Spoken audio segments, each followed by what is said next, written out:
because I can't remember who I was talking to, but basically the great thing about the internet is that it opens you up to customers all over the world. The bad thing about the internet is it opens you up to competition all over the world. And the way that you get around that is that you have to try and stake out a tiny piece of the internet or a tiny piece of the world where you are so intrinsically linked to it and you serve them to such a high level that nobody could hope to compete with you. Like the rugby guy. There's like 3 or 4 specialist rugby strength and conditioning websites that there were 10 years ago. And I was by far operating at the highest level. Except maybe, I forget his name. There was one guy that worked for South Africa. So, I'm not going to speak about data and technology and stuff like that. Sorry, to backtrack. A business course is a business course is a business course. But there's a reason that it's Strength Coach Money Moves, because it's much more likely to succeed for me to own that piece of the internet. But candidly, the plan is to validate this course with strength coaches and then start to expand it out to ATCs, physical therapists, dietitians, personal trainers in general, all that kind of stuff. So conceivably, yes, but I'm not going to say like a definite yes because I just don't know those areas. Yeah, no, that's fair. And, because you have been out of the field, and we can talk about it briefly, do you think those positions are good for the field for strength coaches? Does it give them some of that leverage where they can, they can sit down at the table because they have other opportunities? No. Because if you put yourself, this is the problem as well. If you put yourself in the shoes of the institution, all businesses, and that's all these places are, they're businesses. All businesses are incentivized to obtain the highest level of product or service that they can for the lowest amount of money. If you're the AD and I work for you and the market pays $50,000 for a strength coach with a PhD and I pay him $200, what are you going to say to me as the AD? I mean, yeah, you're fired.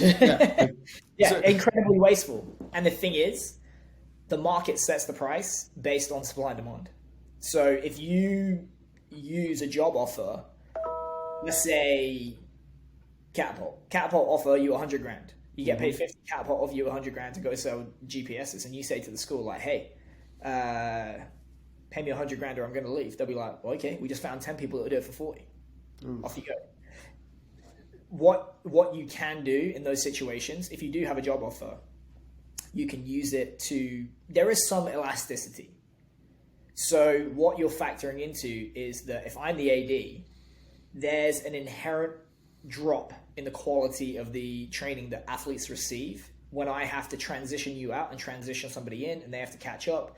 There's the time it takes to find a new candidate and stuff like that. I might be willing to pay a premium to not go through with that. It's not going to be 50 grand. It might be, 10, 15, whatever. Problem with that is that it requires institutions to know good from bad, which is just not the case. And, interestingly, it is, in my opinion, straight up corruption when you have these individuals and they suddenly get paid 100 grand a year more, 200 grand a year more. And it's strictly because you've got a head coach who has their thumb on the scale. No, 100% agreed. And I mean, it's interesting to hear your perspective with it. Does it almost make you, continuing the process of businesses and your business mindset and looking back, does it make you wish like, man, why did I become a strength coach? Like, was it worth it in the past? Like, just looking back, what would you tell your old self? It's not that it wasn't worth it. What it is, I made the mistake of getting everything that I asked for.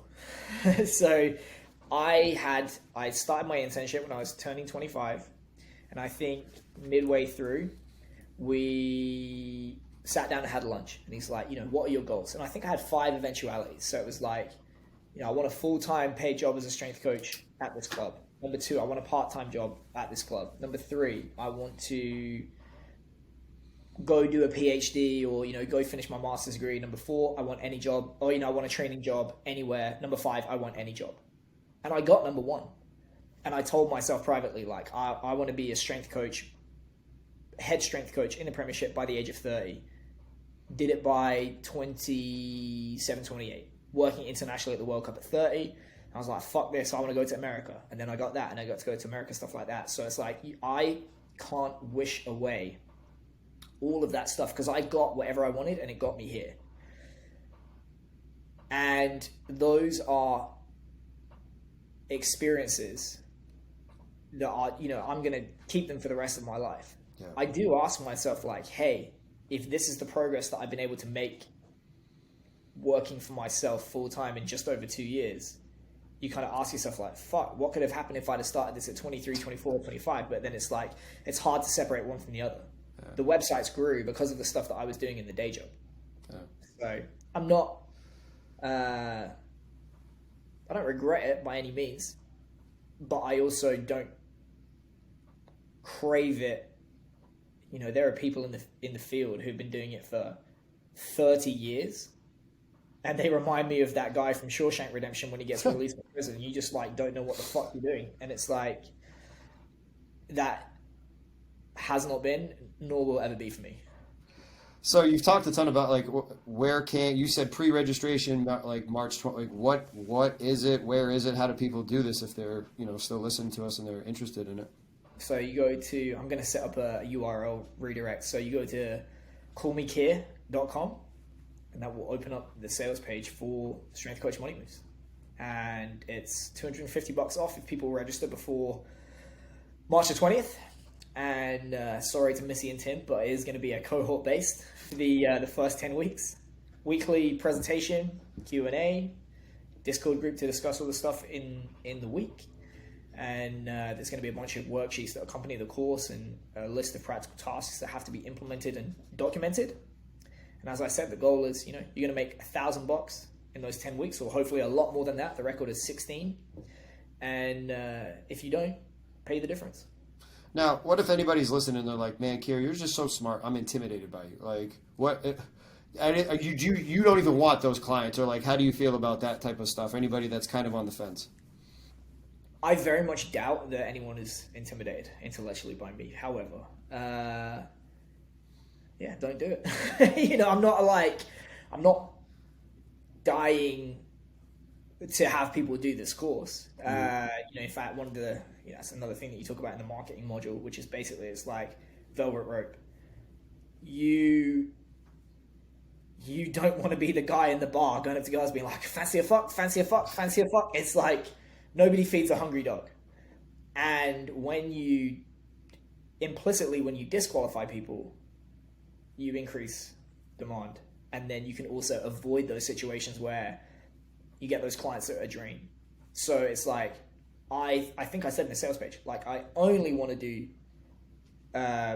work with people on this course who are already getting good results in person, can dedicate the time, they have some patience, they can follow instructions, stuff like that. So yeah, if you're on the fence, you don't have to do it. Yeah, if you're on the fence, get off.